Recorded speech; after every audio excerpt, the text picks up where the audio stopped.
সোনালী life ইন্স্যুরেন্সে policy করার বিষয়ে জানাবেন। কোনো লাইফ ইন্স্যুরেন্স করা জায়েজ নেই, কোনো ইন্স্যুরেন্স জায়েজ নেই। বাংলাদেশের তো ইন্স্যুরেন্স কোনোটাই শরিয়া ভিত্তিক ইন্স্যুরেন্স না। শরিয়া বোর্ডে যারা আছে তারা ইন্স্যুরেন্স বুঝে বলে আমি মনে করি না। হয় বুঝে নয় লুকোচুরি করে, বুঝছেন? হয় বুঝে না, নয়তো বুঝে লুকোচুরি করে। দুটোর একটা আল্লাহর কাছে জবাবদিহি করতে হবে। এগুলি একটা শরিয়া বোর্ড থাকলে কাজ হবে না। এগুলি শরিয়া বোর্ড মানুষের বসে বসে নিজেরা কেউ দেখেও না। ইন্স্যুরেন্স অর্থ কি বলেন তো? ইন্স্যুরেন্স অর্থ কি? এটার সাথে মোদারাবা বিনিয়োগ কি সম্পর্ক? কি সম্পর্ক আমাকে বলেন? ইন্স্যুরেন্সের সাথে বিনিয়োগের কি সম্পর্ক? এটা ব্যবসা না? বুঝছেন কিনা? ব্যবসায়ী জিনিস কিনা।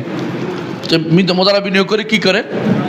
আপনার টাকা দেয়, লাভ লোকসান হলে কি করে? লোকসান হলে কম দিবে না? এক সময় লস হইতে পারে, পুরোটা লস হইতে পারে না? এক ভাই ব্যবসা করছে, মুরগির ব্যবসা, একটু আগে আমাকে বললো পুরোটা মরে গেছে। হালাল ব্যবসা না, মোদারা ব্যবসা না, মুরগিগুলি সব মরে গেছে। এখন তো ইন্স্যুরেন্স ওরা জীবনও ছাড়বে না। না আপনি কী করছেন আমরা দেখিনি, এরা মানেই না। আমি নিজে দেখছি মানে না। এরা মনে করে শুধু লাভই হয়। এটা আসলে ইন্স্যুরেন্স, এটা ইন্স্যুরেন্স কোনো ব্যবসার নাম না।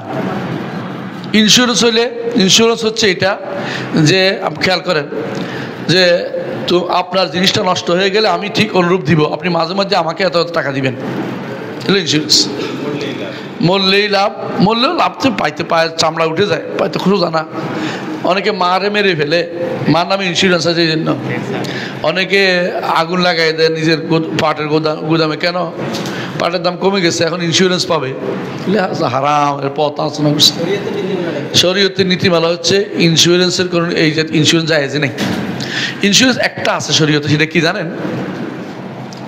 মুসলিমরা যদি বিপদে পড়ে সদাকা জারিয়া থেকে নিতে পারবে। কথা বুঝছেন? ইন্স্যুরেন্স নাই, ইসলামিক ইন্স্যুরেন্স নাই। করেন, বাধ্যতামূলক করছেন, তা বাধ্য। আমি তো বাধ্য না, করি না, আমি তো করি না। এখন বাধ্য করলাম, আলহামদুলিল্লাহ আমাদের এই দেশ এখন বাধ্যতামূলক করে নাই। আপনি করছেন, ভুল জানছেন। আমি করছি, আমার গাড়ি আছে, ইন্স্যুরেন্স করিনি। ইন্স্যুরেন্স বাধ্যতামূলক না। আপনি করেন কেন? এর আগে বাধ্যতামূলক ছিল। যখন বাধ্যতামূলক ছিল তখন এক ঘটনা ঘটছে। আমাদের ড্রাইভার সাহেব এখানে আছে, উনি বসে আছে, অ্যাক্সিডেন্ট হয়েছে যে ওনার ইন্স্যুরেন্সের লোক আইব। আমি বলছি ভাই চলে আসেন, আপনি ইন্স্যুরেন্স আইবে না। তিনি বসে থাকে, চলে আসে। আসলে কোনোদিনই আসে নাই। ওরা কী করে, যখন অ্যাক্সিডেন্ট হয় তখন আর আসে না। বলে আপনি কেমনে করছিল, কী হয়েছিল, ঘটনা কি, আপনার দোষে হয়েছে, এইটা হয়েছে, দুনিয়ার সব বাজে কথা দিবে। কোনোদিনের টাকা এত সোজা দিন বের করা? ভাই ইন্স্যুরেন্স, ইসলামিক ইন্স্যুরেন্স বলতে আসলেই কিছু নাই। পুরোটাই মানুষে এক একটা এটা বানায় বসে বসে। কেউ টাকা ফুল বানাইছে না, ইসলামিক সিস্টেমে কোনো ইন্স্যুরেন্স নাই। ইসলামের তাআউন আছে, তাআউন, বুঝছেন? সহযোগিতা করা।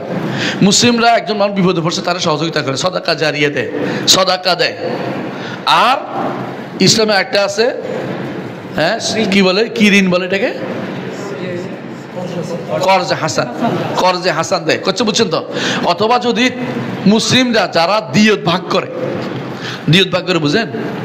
বুঝেন না? মানে আপনি যদি কাউকে মেরে ফেলেন ভুল ক্রমে, তো এটা দিয়ত দিতে হয়। এই দিয়তটা কে দিবে? আসাবা। আপনি মরার পরে যারা ওয়ারিশ হবে, হ্যাঁ, ওরা এই দিয়তটা ভাগ করে দিবে, সব মানুষ না। ঠিক আপনার ইন্স্যুরেন্সের দায়িত্ব, আপনি জীবনের বিপদ আপদের দায়িত্ব কে নিবে? আপনার আত্মীয় স্বজন নিবে, বুঝছেন? না পাইলেও রাষ্ট্র নিবে। এটা শরীয়তের বিধান। সৌদি আরবে আমাদের এক ভাই মারা গেছেন, যে অ্যাক্সিডেন্ট করে মারছে ড্রাইভার, সে একদম ফকির, কিচ্ছু নাই। শেষে রাষ্ট্র তার পক্ষ থেকে ৮০,০০০ রিয়াল দিছে তার এই আমাদের ভাইয়ের স্ত্রীকে। এটা হচ্ছে শরীয়তের বিধান।